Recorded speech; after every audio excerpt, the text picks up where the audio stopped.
여러분 안녕하세요. 네, DS 단석을 말씀을 드릴게요. 자, 유가가 크게 떨어졌는데도 불구하고 DS 단석, 항공유권의 DS 단석은 오히려 시세를 올렸어요. 자, 이럴 정도로 좀 일단 그 하반 경직성과 힘이 좀 있다. 이렇게 볼 수가 있는데 우리가 과연 수급적인 면에서 그런지 이 부분을 좀 살펴보고요. 이 SFAF의 지금 현재 저항, 요거를 한번 살펴봐야 되겠어요. 그래서 우리가 주가 예측을 한번 그리고 해보도록 하겠습니다. 자, 그리고 영상의 그 끄트머리에서는 여러분 아시겠지만 이제 액티브 ETF가 드디어 출범했어요.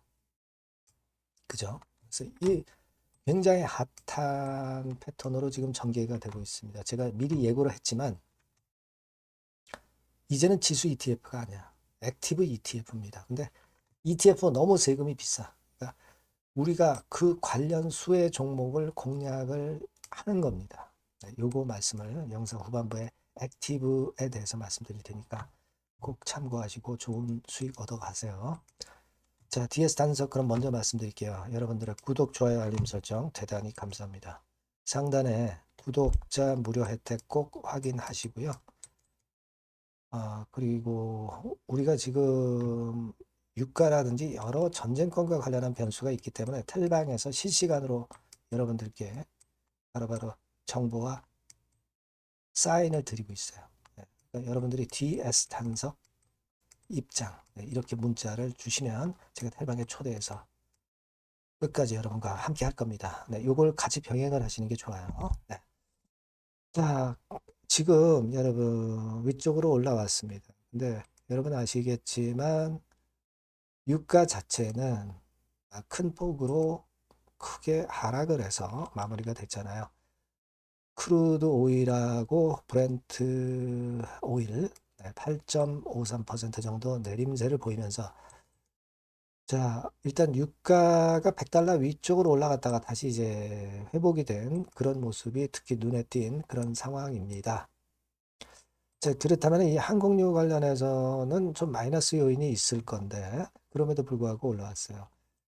사실 유가가 예전보다 많이 올라와 있다면 SAF 지속 가능한 항공유는 이 기존 항공유보다 서너 배 정도 비싸기 때문에 어, 유, 유가 자체가 올라갔다는 것은 SAF의 비싼 것이 오히려 좀 싸지는 효과가 있죠. 그죠? 그것도 있는 거예요. 그래서 아직까지 그 유가가 내려는 왔지만 예전보다 상당히 높은 수준이기 때문에 여전히 이제 모멘텀에 있는 거고 우리가 지금 DS 단석은 오랜만에 오랜만에 시세 분출을 이제 몇 년 만에 시작을 하는 겁니다. 그죠? 예, 상장되고 나서 한 2, 3년 만에 이제 시작을 하는 그런 패턴의 지금 현재 상황이고 구덩이를 파면서 매물을 완전히 소화를 해내고 다시 위쪽으로 올라왔기 때문에 일단 매물들을 다 흡수를 했기 때문에 우리가 수급적으로는 상당히 기대를 할 수 있어요.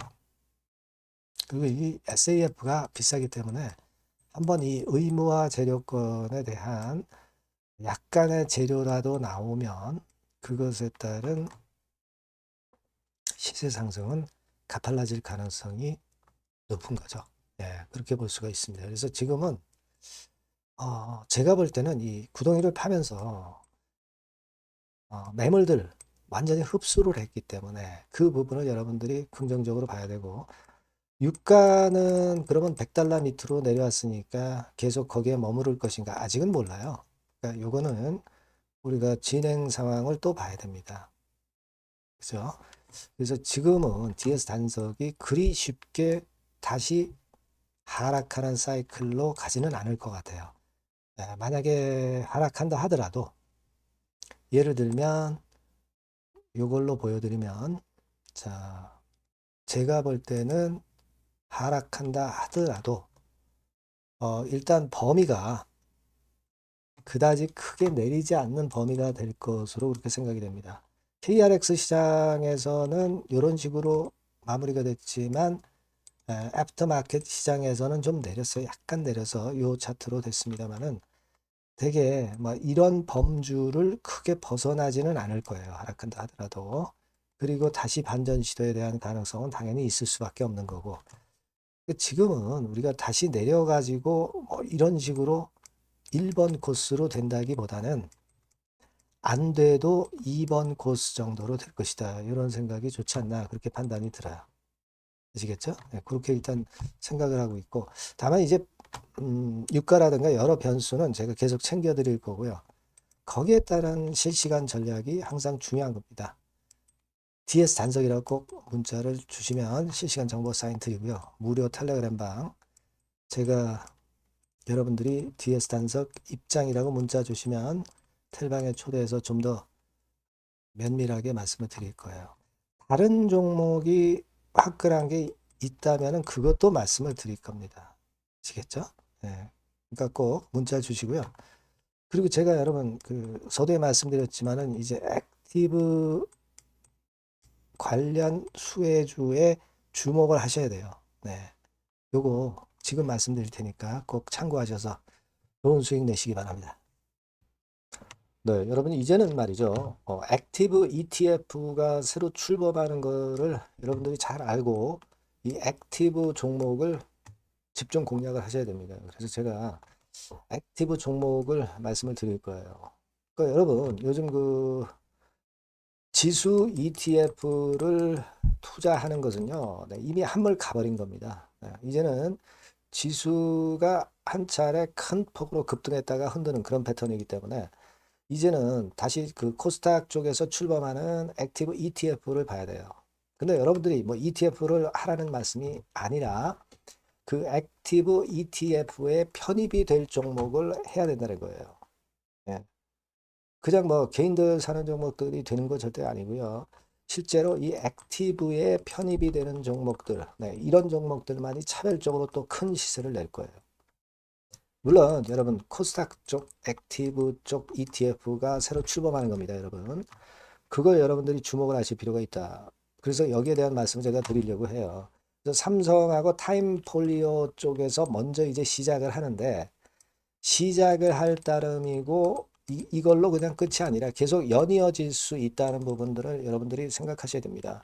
그러니까 결국 이제 이 기관에서 만드는 이 기관에서 만지는 종목들만 될 수밖에 없는 그런 패턴이 될 가능성이 높다는 거죠. 아마 기사들을 통해서 어느 정도 여러분들이 감 잡고 계실 겁니다. 그거거든요. 그래서 우리가 이 액티브 종목을 해야 된다. 이걸 우리가 공략을 해야 된다. 이 말씀을 좀 드리고 싶은 거예요. 네. 다시 말씀드리지만 지수 ETF 쪽 관련주들은 사실 한물 갔습니다. 이제는 진짜 그 종목들 중에서 액티브 자산운용 쪽들이 간택하는 종목들만 간다 이거예요. 그래서 여러분도 잘 아시겠지만 이제 삼성 액티브하고 타임폴리오부터 이제 시작이 되는데 이게 그냥 한 달 뭐 이렇게 해서 끝나는 게 아니라 계속 뭐 몇 달간 계속 이어질 거다라는 얘기죠. 이 부분을 주목하셔야 돼요. 삼성에서는 예를 들면 코스닥 핵심 성장주에 집중 투자를 합니다. 어리버리한 종목들은 투자를 안 한단 말이에요. 그러니까 이런 쪽만 올라갈 거예요. 그리고 타임폴리오 같은 경우는 신성장 종목 이쪽을 주로 공략을 하는 거예요. 그겁니다, 여러분. 그래서 여기 그 제가 설명을 드렸지만은 국내 증시 역사상 최초입니다. 코스닥 비교지수 액티브 ETF가 등장하는 겁니다. 그러니까 기초 지수를 단순히 복제하지 않고, 그러니까 지수 쪽 ETF가 아니라는 얘기예요. 지수 쪽 ETF는 주로 이제 패시브라고 그러죠. 패시브. 펀드 매니저가 종목과 비중을 직접 결정을 하는 거니까 우리는 여기서 이 종목을 잡자 이거예요. 아시겠습니까? 시총 상위주에 대한 쏠림 현상이 됐던 거는 이거는 지수 ETF예요. 그죠?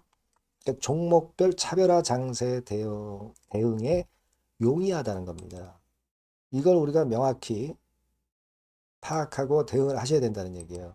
그래서 여러분 여기 나와 있지만 액티브 ETF하고 패시브 ETF하고 비교를 하는 거 나와 있습니다만 패시브 ETF는 지수에 투자를 하는 거고 액티브 ETF는 종목에 투자를 하는 거다. 모든 종목 투자하는 게 아니라 엑기스 종목만 한다 이거예요. 그 시장 지수 대비해서 초과 수익 날 가능성이 상당히 높고 운용력이 종목과 비중을 직접 선택하는 거다. 이런 얘기죠. 예. 그리고 투자 전략은 수동적이 아니죠. 지수 추종하지 않기 때문에 능동적이고 시장 상황에 맞춰서 발빠른 대응이 가능하다. 그죠? 네, 이게 특징이에요. 그러니까 지금은 우리가 이 액티브 ETF에서 공략할 종목을 여러분들이 이제 선택해서 저하고 같이 하자는 얘기입니다. 그죠? 그거예요, 논점은. 거기에 바로 포인트가 있다. 이렇게 말씀을 좀 드리고 싶은 거고요. 자, 여기 보시는 바와 같이 자산운용사가 그 삼성과 타임 이후에도 계속 줄지어 출범해요.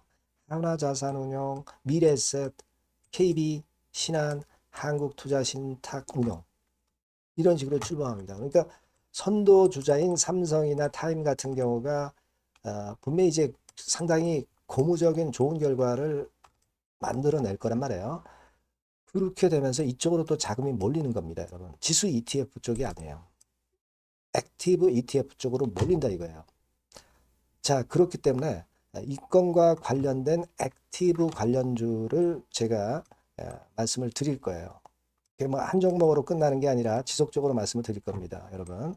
그러니까 여러분들이 이 전번으로 액티브라고 꼭 문자를 주시면 아시겠죠? 뭐라고요? 액티브. 그죠? 능동적인 그런 뜻이죠. 액티브라고 문자를 주시면 제가 그 종목과 매수 타임과 매도 타임과 중간중간 AS까지 드릴 거예요. 액티브라고 꼭 문자 주셔서 이번에 한번 좋은 기회 한번 발견해 보시자고요. 네, 아시겠죠? 네, 감사합니다.